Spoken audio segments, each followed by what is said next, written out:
Faktor lain yang menentukan kerusakan makanan adalah jumlah mikroba. Makanan untuk dapat terdeteksi secara organoleptik mengalami kerusakan mikrobiologis umumnya terjadi setelah mikroba mencapai jumlah tertentu.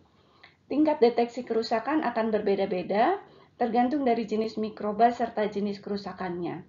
Umumnya kerusakan oleh bakteri dan ragi baru dapat terlihat jika jumlah bakteri dan ragi telah mencapai jumlah 10⁻⁶ sampai 10⁻8 sel per gram atau sel per mililiter atau sel per sentimeter persegi. Sementara kerusakan yang berasosiasi dengan pembentukan H2S, senyawa amina, ataupun peroksida, itu sudah bisa terdeteksi perubahan bau dari makanannya pada jumlah sel kontaminan yang masih di bawah 10⁻6 sel per gram. Sebaliknya, pembentukan lendir pada makanan yang diakibatkan oleh akumulasi metabolit eksopolisakarida oleh bakteri misalnya, baru bisa terdeteksi apabila bakteri telah mencapai jumlah lebih dari 10⁻8 sel per gram. Makanan dengan jumlah awal mikroba pembusuk yang lebih tinggi serta kondisi penyimpanan yang sesuai untuk pertumbuhan mikroba akan lebih cepat rusak atau busuk dibandingkan dengan makanan dengan jumlah awal mikroba pembusuk yang rendah atau dalam kondisi penyimpanan yang tidak atau kurang sesuai untuk pertumbuhan mikroba.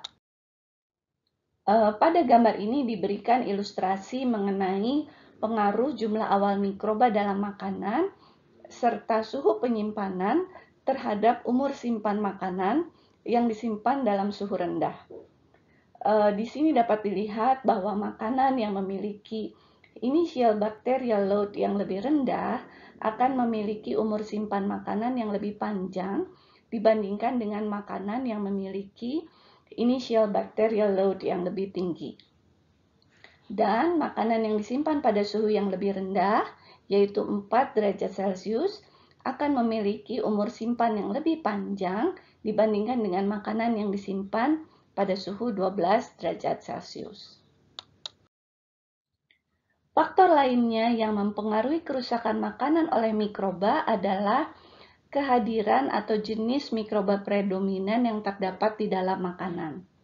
Di antara berbagai mikroba yang awalnya ada dan dapat tumbuh di dalam suatu jenis makanan tertentu, maka seperti yang sudah pernah kita bahas sebelumnya, mikroba yang memiliki umur generasi yang paling pendek pada kondisi yang telah ditentukan dalam penyimpanan suatu makanan, maka jenis mikroba inilah yang akan tumbuh dengan cepat dan menentukan jenis kerusakan makanan. Profil mikrobiologis dari kerusakan makanan ini seringkali tidak bisa kita prediksi di laboratorium dengan mempelajari kinetika pertumbuhan kultur muninya pada suatu medium pertumbuhan mikroba.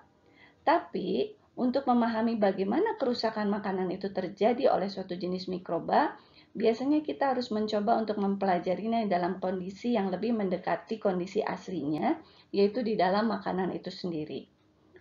Jika kita bandingkan pertumbuhan mikroba pembusuk dalam medium mikrobiologis dalam kondisi laboratorium ya, walaupun kondisi pertumbuhannya telah diatur agar menyerupai kondisi lingkungan makanan, biasanya akan tetap memiliki waktu generasi yang lebih cepat dibandingkan kalau mikroba itu tumbuh dalam makanan.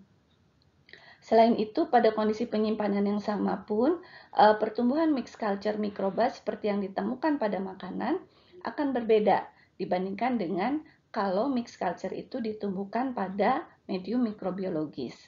Sehingga untuk mempelajari mikroba dalam makanan, kita sebaiknya mempelajari bagaimana pertumbuhan mikroba tersebut di dalam makanan dan bagaimana interaksi mikroba tersebut satu dengan lainnya di dalam makanan.